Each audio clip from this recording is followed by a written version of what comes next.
Hello friends, मैं आज start करने जा रहा हूँ सीएस एग्जीक्यूटिव का एफएम।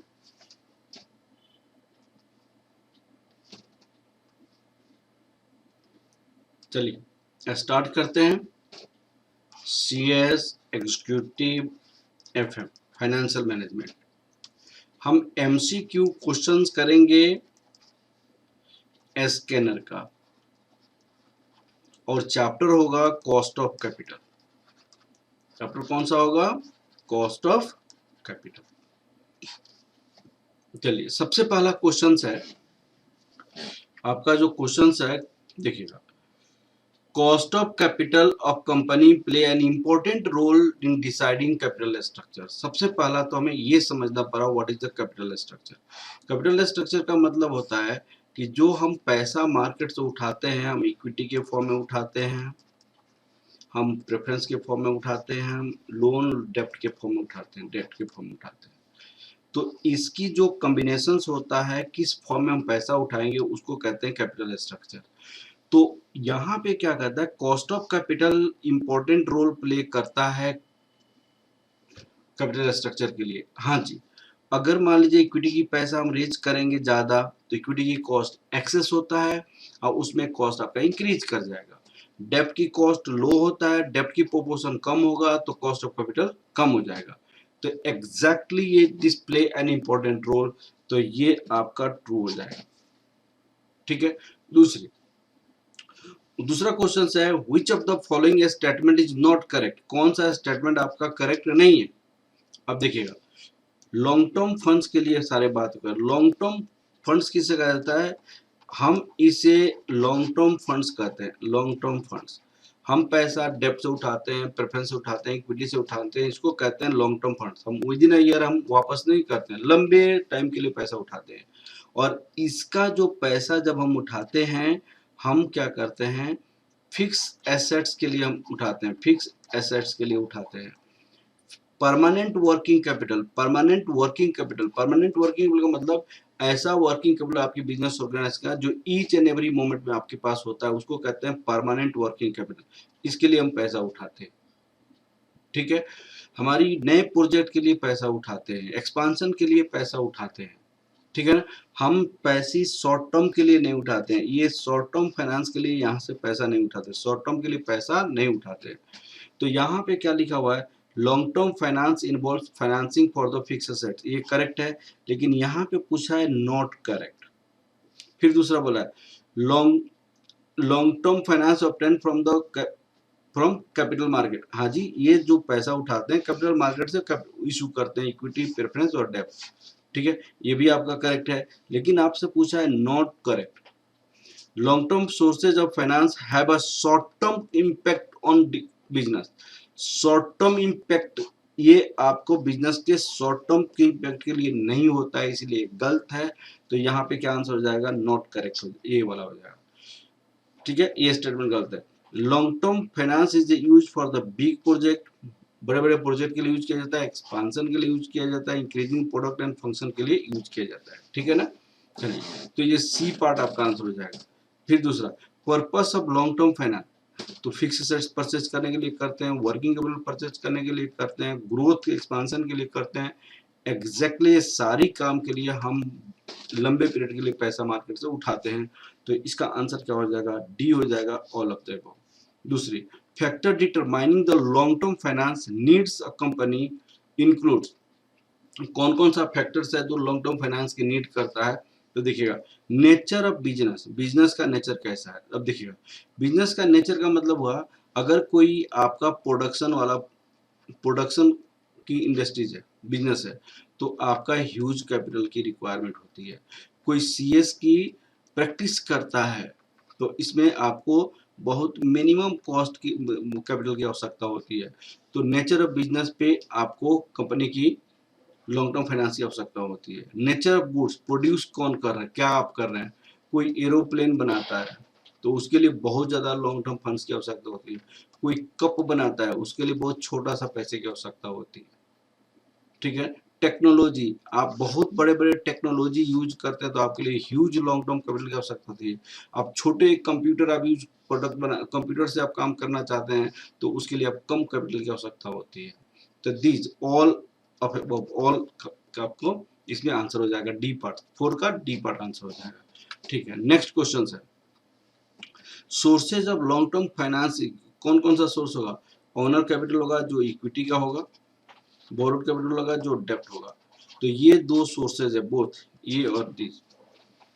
ठीक है, नेक्स्ट देखिए which of the following is not a part of owners capital। हम इक्विटी को ओनर्स कैपिटल कहते हैं, हम रिटर्न अर्निंग कहते हैं, शेयर होल्डर कैपिटल हम ये भी ले लेते हैं प्रेफरेंस शेयर। तो नॉट ओनर कैपिटल क्या क्या होता है? डिवेंचर जो होता है आउटसाइडर लोन होता है, इसको ओनर्स कैपिटल का पार्ट हम नहीं मानते हैं। ठीक है, which of the following forms the part of the borrowed capital। तो क्या होता है? डिवेंचर आपकी बोरोड कैपिटल होता है, टर्म लोन आपका बोरोड कैपिटल होता है, तो ये सी पार्ट हो जाएगा, बोथ ए एंड बी। ठीक है, अब represent the investment made by the owners of the business. कौन सा ओनर ऑफ द बिजनेस का कौन सा कैपिटल होता है? तो जो इक्विटी का पैसा होता है वो ओनर ऑफ द बिजनेस होता है, that is equity share capital. Equity share capital represent the investment made by the owners of the business. ठीक है, अब चलिए आगे देखिए, यहाँ पे 9 नंबर क्वेश्चन है represent the investment made by the preference share holder. तो प्रेफरेंस शेयर कैपिटल के क्या कहते हैं? प्रेफरेंस शेयर होल्डर का पैसा कहा जाता है। ये सारी चीजें हमने क्लास में आपके साथ डिस्कस किया है और आप अगर थोड़ा सा भी आप देखेंगे तो आपको बहुत अच्छे समझ आ जाएगा।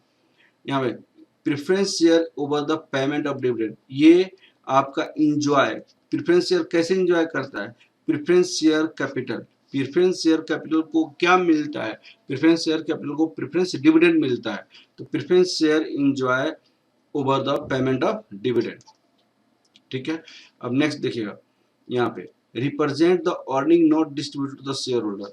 तो मान लिया जाए अर्निंग फॉर इक्विटी आपको सपोज कीजिए मैंने 20 लाख बताया था और डिविडेंड आपने दिया आपको 12 लाख, तो आपके पास जो रिटर्न अर्निंग हो गया ये 8 लाख रुपीज हो गया। तो इसको मैंने कहा था यह एक ऐसा कैपिटल है जो शेयर होल्डर को डिस्ट्रीब्यूट हम नहीं करते हैं। ठीक है ना, तो ये आपका रिटर्न अर्निंग हो गया, इसको रिटर्न अर्निंग कहा जाता है। Represent the earning not distributed to the shareholder, ये ऐसी एक अर्निंग है जो कि शेयर होल्डर को डिस्ट्रीब्यूट हम नहीं करते हैं। ठीक है, दूसरी question, debentures holder have voting right and there is a dilution of ownership. Debenture holder long term loan होता है, इसका कोई वोटिंग राइट नहीं होता है, फिक्स इंटरेस्ट मिलता है। तो उन्होंने कहा कि डिबेंचर के पास वोटिंग राइट है, ये गलत है। ठीक है, तो ये फॉल्स स्टेटमेंट हो गया। Debenture can be convertible debentures, जो कन्वर्ट हो सकता है इक्विटी में, और नॉन कन्वर्टिबल डिबेंचर जो कन्वर्ट नहीं होता है, तो दोनों हो सकता है। एक तो डिबेंचर को इक्विटी में कन्वर्ट करने का एक होता है, उसको कहते हैं कन्वर्टिबल डिबेंचर। कुछ डिबेंचर ऐसे होता है जो इक्विटी में कन्वर्ट नहीं होता, उसको क्या कहते हैं? Non convertible debenture. ठीक है, तो ये बोथ होगा। फिर देखिए, term loans from the bank includes loan from, कोई भी आपका कमर्शियल से आप लोन लेते हैं तो उसको टर्म लोन कहा जाता है किसी पार्टिकुलर टर्म के लिए। तो हम क्या कर सकते हैं, इसको हम कहेंगे इंडस्ट्रियल डेवलपमेंट बैंक से आपने लोन लिया, ये भी टर्म लोन हो जाएगा। कोऑपरेटिव बैंक से लोन लिया, ये भी टर्म लोन हो जाएगा। कमर्शियल बैंक से लोन लिया, ये भी आपका टर्म लोन हो जाएगा। ऑल ऑफ द अबव, सारे आपका आंसर हो जाएगा। तो 14 का आंसर क्या हो जाएगा? डी पार्ट हो जाएगा। अब देखिएगा, loan from financial institution includes loan from financial institution जितने भी है, तो क्या होगा? इंडस्ट्रियल फाइनेंशियल कॉर्पोरेशन लिमिटेड, ये भी आपका लोन फ्रॉम फाइनेंशियल इंस्टीट्यूशन होगा। Industrial development bank of India, industrial development bank of India, ये भी आपका फाइनेंशियल इंस्टीट्यूशन हो जाएगा। देखिए, small industries development bank of India, small industries development bank of India, these all are the loans from the financial institutions। इसीलिए आपको all of the above आपका answer हो जाएगा। ठीक है, अब नेक्स्ट क्वेश्चन देखिए आप, यहाँ पे which of the following statement is not correct, ये कौन सा स्टेटमेंट ऐसा है जो कि करेक्ट नहीं है? देखिए, financial institution grant loans for a longer period to industry establishment, financial institution तो लोन देता है लॉन्गर पीरियड के लिए देता है। ठीक है, तो ये आपका करेक्ट है, लेकिन यहाँ पे पूछा है नॉट करेक्ट। ठीक है।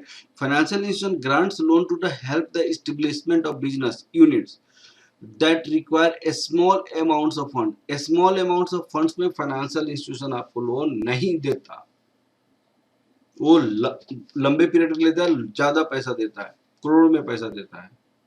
ठीक है, तो ये जो स्टेटमेंट करना है कि ये स्मॉल अमाउंट ऑफ फंड्स देता है, ये स्टेटमेंट आपका गलत है, तो ये आपका नॉट करेक्ट है और यहाँ पे आपको बी पार्ट आंसर हो जाएगा। ठीक है ना, उसी तरह ये दोनों करेक्ट होगा आपका, वो आप पढ़ लीजिएगा। ठीक है ना। अब देखिएगा, मैंने 17 नंबर का आंसर आपको डिफिनीशन में ही बताया था। कॉस्ट ऑफ कैपिटल, यहाँ पे देखिएगा, cost of capital is the rate of return the firm must, यहाँ पे क्या आंसर होगा, must earn to project investment to maintain the market price per share। मैंने आपको डेफिनेशन बताया था कॉस्ट ऑफ कैपिटल का, इसमें जो भी मैं बता रहा हूँ ऑलरेडी मैं आपके साथ डिस्कस किया हुआ है क्लास में। ठीक है, cost of capital is a minimum required rate of return in order to maintain in current market price, तो this is the must होगा, must earn to maintain the current market price, उतना कमाना ही पड़ेगा market price का। इसकी logic मैंने class में बहुत अच्छे से एक्सप्लेनेशन किया था। ठीक है, नेक्स्ट पार्ट देखिए, यहाँ पे 18 नंबर क्वेश्चन है। 18 नंबर क्वेश्चन में क्या है, is the rate of return of firm required from investment in order to increase the value of the firm in the market। Cost of capital आपको कम से कम कमाना पड़ेगा अपनी कैपिटल इन्वेस्टमेंट पे, फर्म की मार्केट प्लेस को, पोजीशन को, value को मेंटेन करने के लिए। ये बातें मैंने डिफिनीशन में ही समझाया था एग्जांपल देकर। ठीक है ना, तो आपका इसका आंसर क्या हो जाएगा, cost of capital is the rate of return the firm required investment in order to increase the value of the market price को इंक्रीज करने के लिए। Cost of capital use to make, क्या करने के लिए, कैपिटल बस्टिंग डिसीजन के लिए। कैपिटल बस्टिंग डिसीजन में क्या होता है वो मैं आपको क्लास में डिस्कस करूंगा आपका चैप्टर में। यहाँ पे इन्वेस्टमेंट होता है 1 साल 2 साल 3 साल 4 साल 5 साल, तो इस पैसे को हम यहाँ पे प्रेजेंट वैल्यू लेकर आते हैं और वहाँ पे नेट प्रेजेंट वैल्यू निकालते हैं, जो कैपिटल बस्टिंग में मैं पढ़ाऊंगा। तो जिस रेट से प्रेजेंट वैल्यू निकालते हैं उसको कहते हैं कॉस्ट ऑफ कैपिटल। तो cost of capital use to make capital budgeting decision. ठीक है, कैपिटल स्ट्रक्चर डिसीजन, ये भी जो मैंने फर्स्ट क्वेश्चन बताया था। Evaluation of financial performance of the company, financial performance of the company मैंने फाइनेंशियल पोजीशन कैसा है कंपनी का, रिटर्न का कॉस्ट ज्यादा लग रहा है कि रिटर्न कम लग रहा है, उसकी डिसीजन में तो cost of capital use to make, ये सारे के सारे हो जाएंगे, तीनों हो जाएगा, तो all of the above answer हो जाएगा। ठीक है, अब देखिए क्वेश्चन में, यहाँ पे क्वेश्चन हो रहा है factor affecting cost of capital can be collateral, controllable factors and uncontrollable factors। कितने कितने फैक्टर्स है जो कि कॉस्ट ऑफ कैपिटल को अफेक्ट करता है। तो देखिएगा, एक तो आपका जो है कैपिटल स्ट्रक्चर, कैपिटल स्ट्रक्चर आप डिसाइड कर सकते हैं कि आप इक्विटी से कितना पैसा उठाएंगे, प्रेफरेंस से कैसा उठाएंगे, डेब्ट से कितना पैसा उठाएंगे, तो ये आप कंपनी की कंट्रोल करने वाला फैक्टर्स है, कंट्रोलेबल फैक्टर है। दूसरी, टैक्स रेट गवर्नमेंट डिसाइड करता है, इंटरेस्ट रेट इन्वेस्टर डिसाइड करता है, तो ये सारी चीज अनकंट्रोलेबल फैक्टर्स हो गया। तो दो फैक्टर्स होता है जो कॉस्ट ऑफ कैपिटल को डिसाइड करता है, एक तो कंट्रोल किया जा सकता है, एक तो कंट्रोल नहीं किया जा सकता है। तो ये कंट्रोल कर सकते हैं, ये कंट्रोल करने वाला नहीं है, तो इसीलिए इसका आंसर जो होगा ये बोथ हो जाएगा, सी, इसका सी पार्ट हो जाएगा। दो फैक्टर्स है। अब नेक्स्ट देखिए, which of the following factors is not the controllable factors affecting the these। तो आपको लेवल ऑफ इंटरेस्ट रेट ये कंट्रोल नहीं किया जा सकता है, ये तो मैंने अभी बताया था यहाँ पे। ठीक है, अब which of the following factors are not controllable, the tax और लेवल ऑफ इंटरेस्ट, ये भी आपको नॉन कंट्रोलेबल फैक्टर्स होता है, तो सी पार्ट आपका आंसर हो जाएगा। Tax rate does not affect the cost of capital, नहीं, टैक्स रेट अफेक्ट करता है, क्योंकि कॉस्ट ऑफ डेब्ट आपका क्या होता है, इंटरेस्ट 1 माइनस टैक्स रेट। अगर सपोज कीजिए 10% है तो यहाँ पे 40% अगर इंटरेस्ट टैक्स रेट है तो 6% कॉस्ट हो जाएगा। अगर मान लीजिए 10% है, यहाँ पे 30% टैक्स रेट है तो ये 7% हो जाएगा। तो ये कहना कि tax rate not affect the cost of capital, ये गलत है, ये फॉल्स हो जाएगा, बी पार्ट आंसर हो जाएगा। टैक्स रेट इफेक्ट करता है cost of capital, tax rate cost of capital को इफेक्ट करता है। नेक्स्ट क्वेश्चन देखिए, tax rate and interest rates are prevailing in economy and, ये मार्क टैक्स रेट और इंटरेस्ट रेट कंपनी की economy and non countable factors, हाँ जी non countable factors है और अपनी इकोनॉमी का पार्ट है, इकोनॉमी का पार्ट है, नॉन काउंटेबल फैक्टर्स है, ठीक है। फिर देखिए, refers to the cost of long term debenture bond, cost of डेप्ट, ये डिवेंचर बॉन्ड क्या चीज का होता है बेटा, ये कॉस्ट ऑफ डेप्ट का होता है।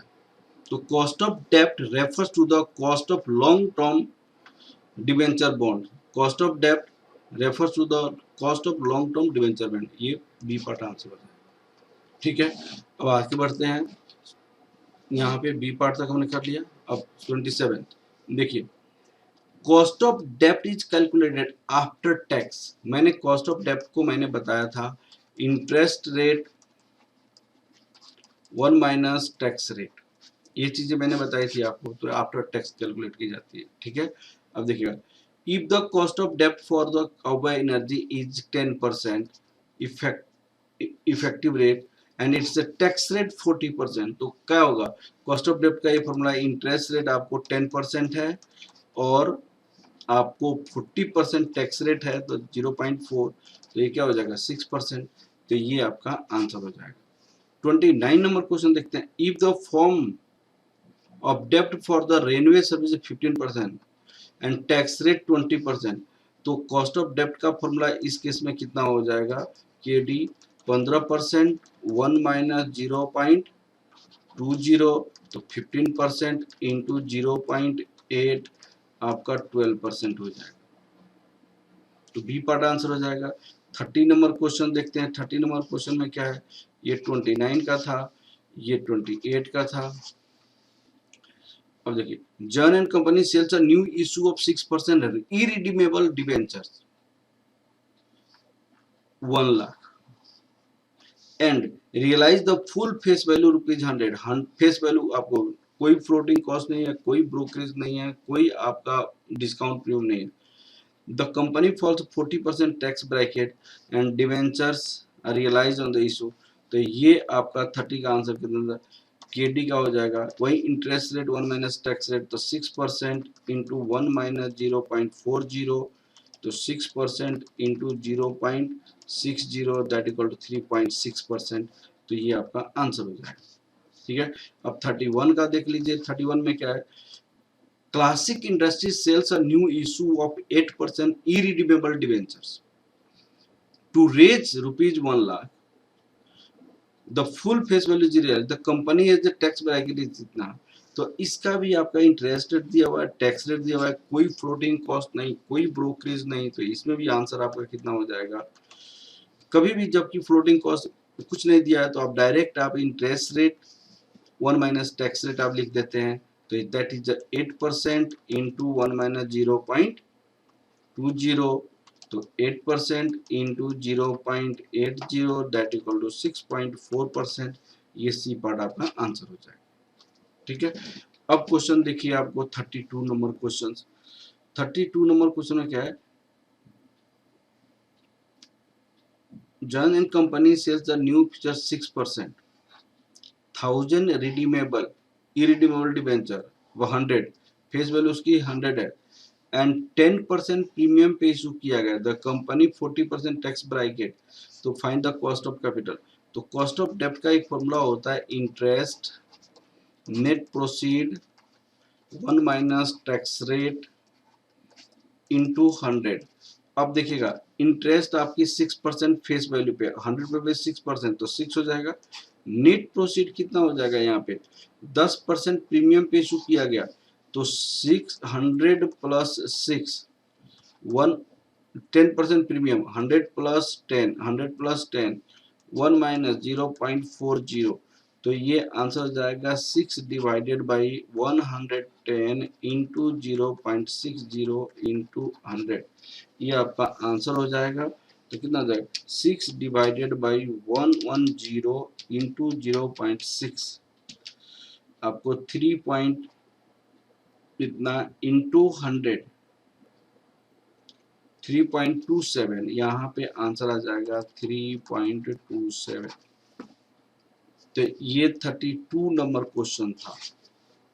अब 33 नंबर क्वेश्चन देखिए, आपको 33 क्या कर रहा है, classic industry sells 8% 1000 redeemable debenture, face value आपकी 100 है, 20% प्रीमियम पे हुआ, the company falls 20% tax bracket. तो इसका आंसर क्या हो जाएगा, के डी का 8 इंटरेस्ट हो जाएगा, 100 प्लस 20 1 माइनस 0 पॉइंट कितना हो जाएगा 20 इंटू 100 तो कितना हो जाएगा 8 डिवाइड 120 इंटू 0.8 इंटू 100 ये हो जाएगा 5.33 हो जाएगा ये आंसर आपका। ठीक है, तो ये आपको 5.33 सी पार्ट आंसर हो जाएगा। अब क्वेश्चन नंबर 34 देखते हैं। 34 में क्या है, 34 में general company sells a new issue of 6% 1000 debenture 100 discount 10% discount. तो इस केस में क्या हो जाएगा K D equal to 6 divided by 100 minus 10 1 minus 0.4 into 100। तो इसका आंसर कितना हो जाएगा 6 डिवाइडेड बाई 90 इंटू 0.6 इंटू 100। तो ये 4% हो जाएगा, ये 4% हो जाएगा, ये पार्ट आपका आंसर हो जाएगा। अब 35 नंबर क्वेश्चन देखिए आप। 35 नंबर क्वेश्चन में क्या बोला गया, A firm issued debenture worth ₹1000 realized 98,000। अब 1 लाख रुपीज इशू किया गया 98,000 मीन आपको देखिएगा तो 2000 डिस्काउंट देना पड़ा 1 लाख पैसा उठाने के लिए। तो ये कितना परसेंट हो गया, ये 2% हो गया। 2 लाख डिस्काउंट देना पड़ा उठाने के लिए तो 2% आपका डिस्काउंट हो गया, रियलाइजेशन दिस। तो आपको after the 2% commission to brokerage commission देना पड़ा 2%। They carry an interest rate 10%, interest rate 10% है, and for maturity of the 10th year, maturity कितना है 10 year, the company 40% tax bracket, calculate the cost of debt. तो इसका formula मैंने बताया था, interest 1 minus tax rate plus redeemable value net proceed maturity period whole divided by redeemable value plus net proceed whole divided by 2 into 100। तो यहाँ पे interest आपको मान लीजिए फेस वैल्यू इसकी कितनी है, सपोज कीजिए इसकी फेस वैल्यू 100 है, हमेशा फेस वैल्यू 100 मान लीजिए। तो 100 पे इंटरेस्ट रेट आपको 10% है, इंटरेस्ट रेट कितना है 10%, 100 पे 10% तो क्या हो जाएगा 10 हो जाएगा। अब 1 minus tax rate, tax rate कितनी है 40% है 0.4। रिडीमेबल वैल्यू के बारे में अगर कोई इन्फॉर्मेशन नहीं है तो फेस वैल्यू रिडीम कर देते हैं। तो 100 नेट प्रोसीड हम क्या कर सकते हैं, अगर मान लीजिए 100 रुपीज है और 2 रुपया ब्रोकरेज चला जा रहा है तो 98, तो यहाँ पे 98 हो जाएगा। मैच्योरिटी पीरियड कितनी है 10 साल है, और यहाँ पे 100 प्लस 98 डिवाइडेड बाई 2 तो ये हो जाएगा 6 प्लस यहाँ पे 2 0.2 हो जाएगा, और ये हो जाएगा 99 इंटू 100 तो 6 पॉइंट इंटू 100। तो यहाँ पे आंसर हो जाएगा 6.2 डिवाइडेड बाई 99 इंटू 100। तो 6.2 डिवाइड 99 इंटू 100 आपको हो जाएगा 6.26%, दैट इक्वल टू ये आपको आंसर हो जाएगा 6.26%, 6.26% नियर बाई आपको सी पार्ट आपका आंसर हो जाएगा। ठीक है, अब क्वेश्चन देखते हैं बाकी क्वेश्चन सब। हमारे पास एक क्वेश्चन बच गया 36। 36 नंबर क्वेश्चन देखते हैं। 36 में क्या है, x limited issue bond 1000 per bond, the bonds will mature after 20 years, bond की मैच्योरिटी पीरियड 20 ईयर्स है। Here a coupon payment 10% and coupon payment, the bond will be sell at par, par पे हम cell किए, but the floating cost आपको 50 है, floating cost 50 रुपये पर bond है। व्हाट इज द दिस, तो इस पे हम क्या करेंगे, इंटरेस्ट निकालेंगे तो कितना हो जाएगा, 10% ऑफ 1000 फेस वैल्यू मान लिया गया तो 100 हो जाएगा। नेट प्रोसीड क्या हो जाएगा, face value minus discount plus premium minus floating, तो 1000 है माइनस आपका 50 रुपया, फ्लोटिंग कॉस्ट 50 है, तो ये 0 है, ये 0 है, ये 50 है, तो 950 है। अब आपका कॉस्ट ऑफ डेप्ट का फॉर्मूला लगाएंगे, cost of bond, cost of डेप्ट सारा एक ही टाइप का होगा, interest 1 minus tax rate plus redeemable value minus net proceed maturity period whole divided by redeemable value plus net proceed divided by 2 into 100। तो हम क्या कर सकते हैं, इंटरेस्ट कितना होगा, इंटरेस्ट 100 हो जाएगा, 1 माइनस टैक्स रेट कितना परसेंट है इसका, 20 ईयर्स 50। अब इन्होंने क्या कहा, 20 years at the par bears coupon rate 10%, coupon annual rate, the bond will be sell at par but floating cost 50 per, what is the after tax cost of, after tax cost of डेब्ट of X limited. अब tax के बारे में तो यहाँ पे information ही नहीं दिखाई दे रहा है, तो मानो यहाँ पे 0 मान लो, तो प्लस यहाँ पे क्या हो जाएगा, 1000 minus 950 divided by 20, 1000 plus 950 divided by 2। अब यहाँ पे 100 50 डिवाइडेड बाई 2.5 हो जाएगा, यहाँ पे 50 डिवाइड 2, यहाँ पे 2.5, 50 डिवाइड बाई 20 2.5 हो जाएगा। यहाँ पे 1000 प्लस 950 डिवाइड 2 975 इंटू 100, तो इसका हो जाएगा इंटू 102.5 10.51 है ना, तो ये आपका 0.1051 दैट इक्वल टू 10.51। अब देखिए ये आंसर आ रहा है, लेकिन यहाँ पे टैक्स रेट आपको दिया हुआ नहीं है क्वेश्चन में, टैक्स रेट कितना होना चाहिए, तो टैक्स रेट यहाँ पे छूट, टैक्स रेट नहीं होने के कारण आंसर में फर्क आ रहा है, लेकिन आंसर सी पार्ट है, तो टैक्स रेट कुछ ना कुछ होगा इस क्वेश्चन का, या तो 40% होगा, 50 the bond, what is the after tax cost of डेब्ट पूछा है, आफ्टर टैक्स निकालिए, टैक्स रेट देना छूट गया क्वेश्चन में, इसलिए गलत आंसर आ रहा है, इसका आंसर डी पार्ट है। चलिए आगे की ओर बढ़ते हैं, अब प्रेफरेंस शेयर की ओर देखते हैं। प्रेफरेंस शेयर में क्या है, देखिए which of the following statement is correct, preference share are entitled to the fixed dividend, preference share are entitled to fixed dividend, fixed dividend profit होने के बाद ही मिलता है उसको, अगर प्रॉफिट नहीं है तो प्रेफरेंस शेयर को डिविडेंड नहीं मिल पाएगा। Preference share are not entitled to fixed dividend, fixed dividend मिलता है, preference share are entitled to fixed dividend but subject to the availability of profit distribution, ये और इक्विटी के लिए डिस्ट्रीब्यूशन है तो उसके लिए फिक्स्ड डिविडेंड मिलता रहेगा, तो ये सी पार्ट आपका आंसर, इक्विटी के लिए अगर डिस्ट्रीब्यूशन के लिए पैसा है तो फिक्स्ड डिविडेंड प्रेफरेंस को मिलता रहेगा, ठीक है। अब देखिए preference share can be irredeemable redeemable, ये दोनों तरीके का होता है। इरिडीमेबल मैंने केपी क्या बताया था, PD divided by net proceed into 100, redeemable के केस में मैंने क्या बताया था, PD redeemable value net proceed divided by maturity period redeemable value plus net proceed divided by 2 into 100, ये दो फॉर्मूला बताई थी, ठीक है। अब देखिए यहाँ पे are those shares issue by the which the company has no obligation to pay back the principal amount.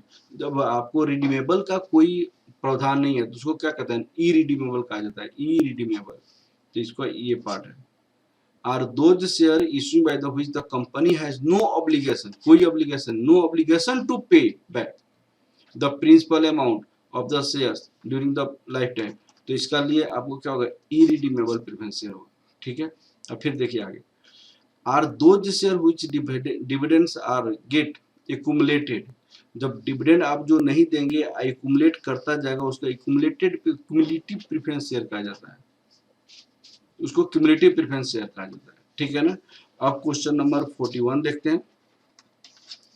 यहाँ calculate the cost of preference 10%, capital 10,000, preference shares whose face value 100, the market price of the share 115 है।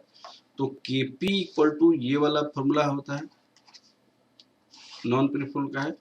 तो KP का formula preference dividend, तो इसका rate क्या है 10%, अब face value कितनी है 100, तो 10% ऑफ 100 कितना हो जाएगा 10 हो जाएगा। और the market price of the share is currently, market price of the share कितनी है करेंटली 115, तो मार्केट प्राइस पे निकालते हैं, तो ये आपका आंसर हो जाएगा 10 डिवाइड 115 इंटू 100, तो 8.69, इसका आंसर हो जाएगा 6956। तो 8.6956% दैट इक्वल 8.7%, आपका आंसर हो जाएगा यहाँ पे 8.7%, ठीक है। अब आगे की ओर देखते हैं, question number 42, a limited company issue 8% preference share which are irredeemable. The face value is 100 but they are issued at 105, the floating cost are 3 per share, calculate the this.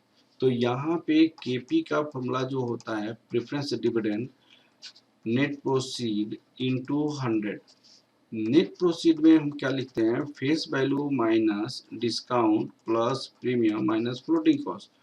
तो इन्होंने कहा कि इशूड एट 105, तो इतना को adjust करके इन्होंने क्या लिखा 105, फ्लोटिंग कॉस्ट 3, तो फ्लोटिंग कॉस्ट क्या है 3 है, तो एक आ जाएगा 102 हो जाएगा।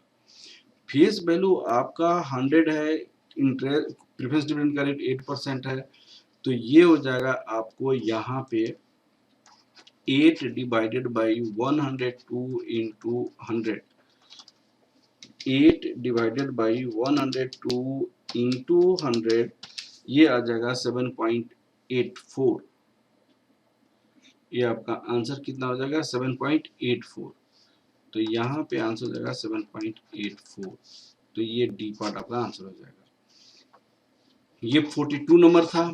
अब आप देखिए 43 नंबर क्वेश्चन, 43 में क्या बोल रहा है, a company issue 10,000 rupees 10,000, 8% preference share rupees 100 each, exactly same question, redeemable after 20 years, face value 100, the floating cost is 3 and the per share the cost of capital। तो इसका रिडीमेबल के case में formula लगेगा जो आपका क्या है, preference dividend plus redeemable value minus net proceed whole divided by maturity period, redeemable value plus net proceed whole divided by 2 into 100। अब देखिए उन्होंने कहा कि 8% है, फेस वैल्यू इतना है, तो प्रेफरेंस डिविडेंड कितना हो जाएगा 8 हो जाएगा यहाँ पे। रिडीमेबल वैल्यू कुछ नहीं होता है तो 100 होता है। नेट प्रोसीड में उन्होंने कहा कि भाई 3% फ्लोटिंग कॉस्ट है, तो 100 माइनस ये नहीं है ये नहीं है, लेकिन फ्लोटिंग कॉस्ट है, तो कितना हो जाएगा ये 97 हो जाएगा, 97, यहाँ पे 20 हो जाएगा, 100 प्लस 97 डिवाइडेड बाई 2, तो 8 प्लस 3 डिवाइड 20, 0.15 यहाँ पे 100 प्लस 97 इंटू या डिवाइड 2 कर दो तो आपका 98.5 हो जाएगा। यहाँ पे 98.5 इंटू 100। अब देखिएगा यहाँ पे इंटू 8.15 तो 8 पॉइंट यहाँ अब आपको आ जाएगा 8.27। तो ये सी पार्ट आपका आंसर हो जाएगा। ठीक है, अब नेक्स्ट क्वेश्चन देखिए यहाँ पे आर द लास्ट क्लेम। अब देखिएगा कोई भी बात होती है तो सबसे पहले हम किसको क्लेम करते हैं, डिवेंचर होल्डर को फर्स्ट क्लेम मिलता है, डेप्ट होल्डर। डेप्ट के बाद प्रेफरेंस को मिलता है, प्रेफरेंस के बाद इक्विटी को मिलता है। तो equity is the last claim.